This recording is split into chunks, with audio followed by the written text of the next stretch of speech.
What you're about to hear will sound completely backwards, but everything you're struggling with in your life, your lack of money, your difficult relationships, your frustrating job, is literally just your own reflection. But by the end of this video, this strange idea will make perfect logical sense, and it will probably change your life. Because you'll finally stop attacking the mirror and be given the secret to changing the image it reflects, a secret that has been waiting for you in the wisdom of the ages.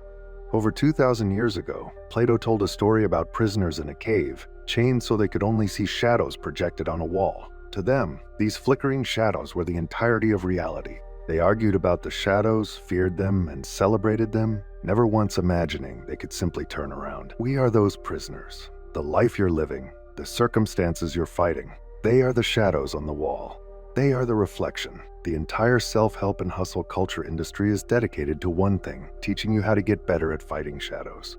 They sell you books, courses, and seminars to teach you how to be a stronger, faster, more aggressive kitten, convinced that if you just claw hard enough, the reflection will finally submit. But you can never, ever win a fight against a reflection. It has no will of its own. It only ever mocks you with perfect, effortless imitation. The secret, the key that turns the prison into a playground, comes from a reclusive and mysterious author named Vadim Zeland. In his work, Reality Transurfing, he posits something radical.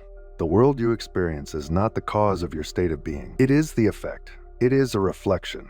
Your job is not to manipulate the shadows on the wall. Your job is to turn around, see what's casting them, and change the object itself. And that object is the unified image you hold consistently in your thoughts and feelings. Zeland describes reality as a vast two-sided mirror.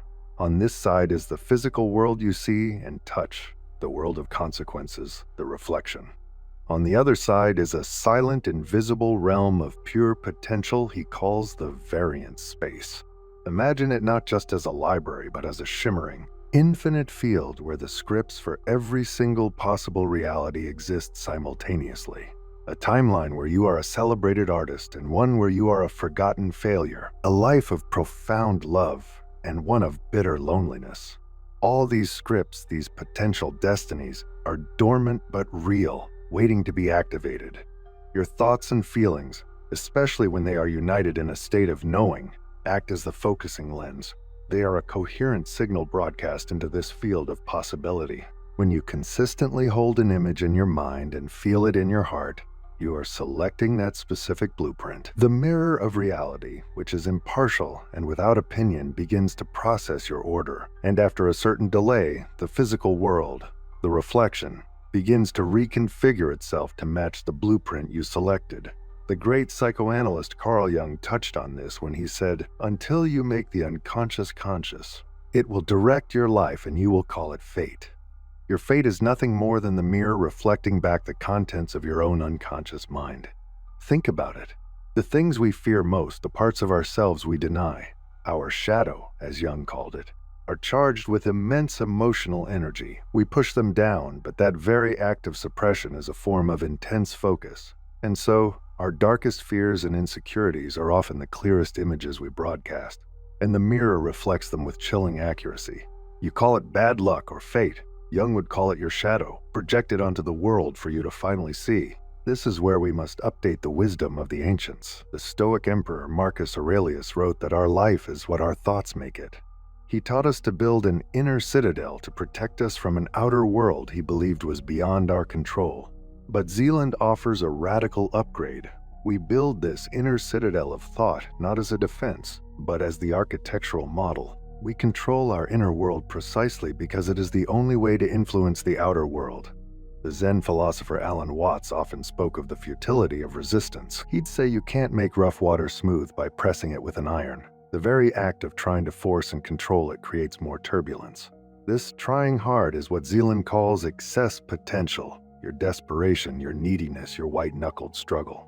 They create an energetic distortion, a pressure in the field, and the universe, always seeking balance, will rush to neutralize this pressure, often by simply taking the object of your desire away. Your struggle is a signal to the mirror, and it reflects back a reality filled with things to struggle against. So, how do you become the master of this reflection? First, you must break the chains and deliberately turn away from the shadows on the wall. Stop obsessing over your current circumstances. This means you stop checking your bank account with a feeling of dread. You stop scrolling through social media feeling envious. You stop replaying arguments in your head. These are all just old reflections of past thoughts. Giving them your attention is like holding up a photograph of a frown and demanding the mirror reflect a smile. It cannot. Second, you must consciously and systematically create the new image. This is the disciplined work of running a mental movie, a slide, as Zeland calls it, of your goal already achieved. This isn't just a blurry picture, it's a full sensory immersion. It is a virtual reality you build in your mind. Feel the state of being that accompanies your goal. The mirror doesn't reflect things or events, it reflects your relationship to them. It reflects your state. So, feel the gratitude, the peace, the confidence, and the joy of having your desire now. The feeling is the prayer. Third, and this is where you must become a true Stoic, you must be patient and unshakable through the delay. This is the liminal space, the void between placing your order and its arrival. The old reflection will still be there, taunting you. Your mind, conditioned to trust only the five senses, will scream that you are delusional. This is the ultimate test. It is where faith ceases to be a belief without proof and becomes loyalty to an unseen reality. You must embody the feeling of your wish fulfilled, even when the world shows you the exact opposite. While you do this, you must be aware of the forces that want to keep you chained, staring at the shadows. Zeland calls them pendulums. Eckhart Tolle calls it the pain body. They're the same thing, collective thought. Forms that feed on your unconscious negative reactions. The 24/7 news cycle, political outrage, advertising that creates artificial lack, social media algorithms designed to provoke. They are all pendulums that need your anger, fear, and envy to survive. They hook you by provoking a reaction, and in reacting, you surrender your divine creative energy to them. Waking up means refusing to be their food source. You see the bait, and you choose not to bite. To master this reality, you must adopt the mindset of what Friedrich Nietzsche called the Übermensch, the Overman, not one who dominates others, but one who is the master of himself and a creator of his own reality. You must move from a state of needing, wanting, and hoping into a state of simply intending. You drop the crushing weight of importance. Your greatest dream is not a matter of life and death. It is simply a choice, a preference.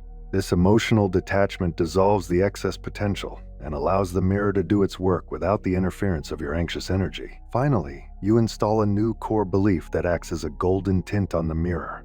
My world takes care of me. When something good happens, you acknowledge it. You see.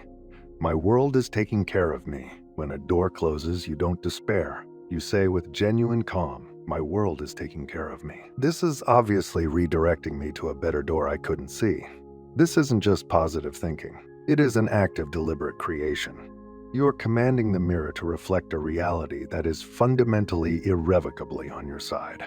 You have been living as a prisoner in a cave of your own making, a kitten fighting a battle it can never win. But the door was never locked. The mirror was never your enemy. It is a divine instrument waiting for a master. It is waiting for you to stop staring at the shadows, to turn around, and to calmly choose the world you wish to cast. Because once you understand the game, reality has no other choice but to obey.